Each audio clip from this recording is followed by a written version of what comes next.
Okay, so the one other thing I want to talk about is just differences in lenses that you can ask for. I have 3 lenses here. Quickly taking them off, and then see I take it off. Oh, I see dust on it. No, I take it off, and I immediately want to cover that. Okay, so I'm gonna get that's dust. I've got the cloth. I'm gonna gently get rid of that. Okay. 3 lenses here of specific types. They should all have. There it is. Okay, they should all have a front cap, a back cap, and a lens and a filter. This is a zoom lens. Okay, so you got a zoom function, and then you've got a focus ring. Okay, so this covers the most lens. Most likely you're going to take out something like a 24 to 85 covers from wide to slightly telephoto. Pretty decent, very useful lens. This is what's called a prime lens. So it's a single focal length. It's 35. It's sort of halfway in the middle of that range. Really good for portraits, street work, things like that. So a sort of slightly wide normal lens.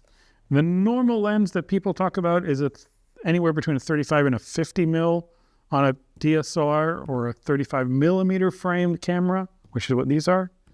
Okay, so this is a 100 or 105 mil lens, but what it's got on here, it says macro.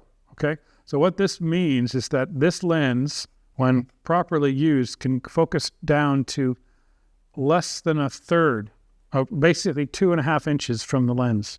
So almost 5 inches from the frontal lens. So you can get really close to things.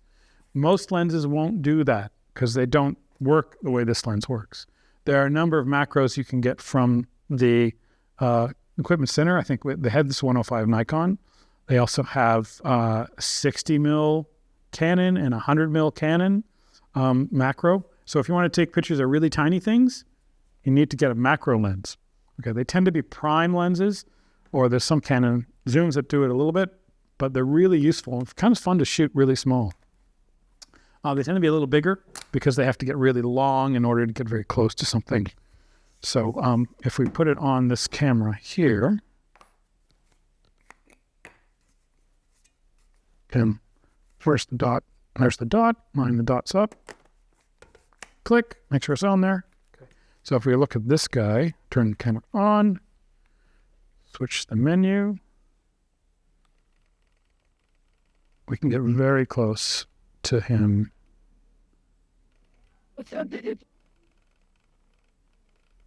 There, so we're like 5 inches off it.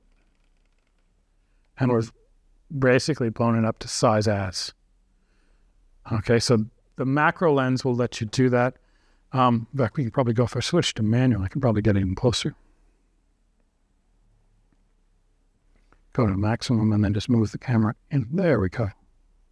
So I'm actually magnifying it more than the actual object is. You can see it's got a very shallow depth of field, but that's what happens with macro. We'll talk about that in a later class. But yeah, so if that's a specialty lens. It's a macro lens for shooting things very close.